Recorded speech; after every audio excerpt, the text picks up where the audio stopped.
पूर्णिमा के नारियों को, स्त्रियों को अखंड सौभाग्य के लिए जो नारी वैधव्य नहीं होना चाहती है उस नारी को पूर्णिमा के कितने व्रत करना चाहिए। जिस नारी के यहाँ संतान नहीं हो, औलाद नहीं हो, उसको पूर्णिमा के कितने व्रत करना चाहिए। जिस नारी का पुत्र पति बहुत बीमारी से ग्रसित हो, लग रहा हो कि ये मेरा बेटा बहुत बड़ी बीमारी में घिरा हुआ है, तो नारी को कितने व्रत करना चाहिए कि नारी वैधव्य होकर ना मरे।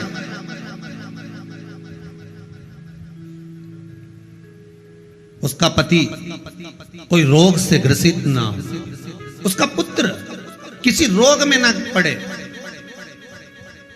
अरे भाई कितना सुंदर संवाद लिखा है। अगर किसी माता का पुत्र मान लो किसी नशे में डूबा हुआ है, कोई नशा कर रहा है और गलत नशा है, आपको लग रहा है कि ये नशे में डूबा हुआ है, आपको लग रहा है कि ये गलत जगह पर डूब गया है, आपको लग रहा है कि मदिरापान में, मांसाहार में या अधिक गांजा आदि जो भी नशे होते हैं, जितने भी नशे उसमें डूब चुका है, और माँ उसको समझा रही है तू नशे में मत डूब, तू इस काम को मत कर, तू ये गलत कर्म मत कर।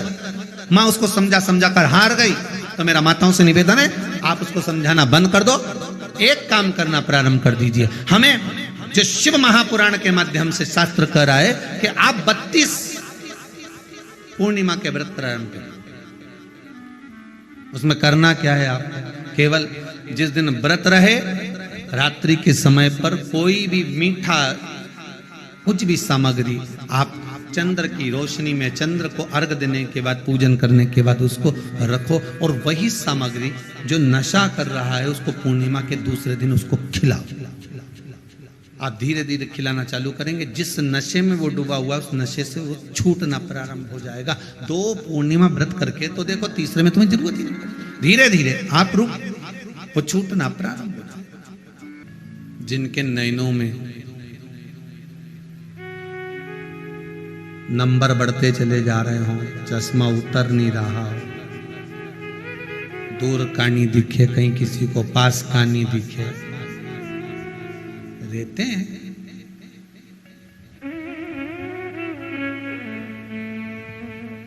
उसके लिए भी शरद पूर्णिमा के लिए तुलसी की जो डंडी होती है, तुलसी जैसे बेलपत्र की जो ये डंडी है, ऐसे ही तुलसी का जो पत्ता होता है, उस पत्ते की जो डंडी होती है, उस डंडी को चंद्रमा को देखा जाता है।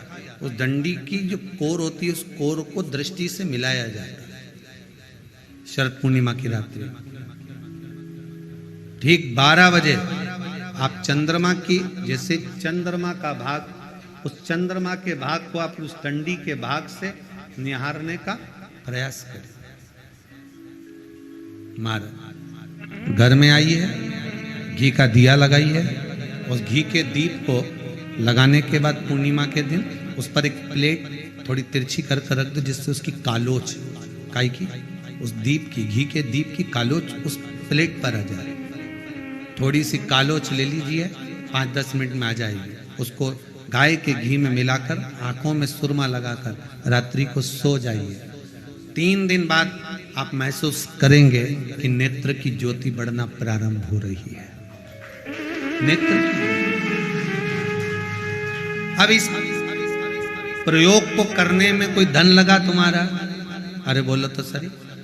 कोई दौलत लगी तुम्हारी, कोई संपदा, या फिर तुमने सुअर वाला महाराज के लाके खूब बटोर के दे दिया, कुछ लगा? नहीं। तुम करोगे, लाभ तुम्हें मिलेगा। जब बार बार आप किसी काम को कर रहे हो और हार जाते हो, बहुत प्रयास करा आपने, हार गए, बहुत प्रयास। आपके लिए भी एक निवेदन है, किसी एग्जाम में आप बार बार बैठ रहे हो, नहीं हो रहा, शरद पूर्णिमा आ रही है, मात्र 7 चावल के दाने लीजिए, उसको केसर के इत्र में उसको भिंगा लीजिए। या कोई भी इत्र जो तुम्हारे घर में हो, 7 दाने चावल के जो तुम्हारे घर में इत्र हो उसमें भिंगा लीजिए। एक सफेद पुष्प हाथ में रखो। पूर्णिमा की रात्रि को शिव मंदिर खुला हो तो शिव मंदिर में चढ़ा दो, नहीं खुला हो तो बेलपत्री के वृक्ष के नीचे अपनी कामना कर कर चंद्रमा को देखकर छोड़ दीजिए। 25 बार आपने प्रैक्टिकल करा, 25 बार आपने सीए का एग्जाम दे दिया, इसका एग्जाम दे दिया, उसका एग्जाम दे दिया, इंटरव्यू दे दिया, नहीं हो रहा। एक बार कर कर देखो, और एक बार करने के बाद में पूर्णिमा तक का, अगली पूर्णिमा का इंतजार करो। बाबा चाहेगा तो आपके कार्य सफल कर ही देगा। वो कुबेरेश्वर मेरा शिव, मेरा ओ घड़ी, मेरा दयालु दातार करुणा कर ही देगा।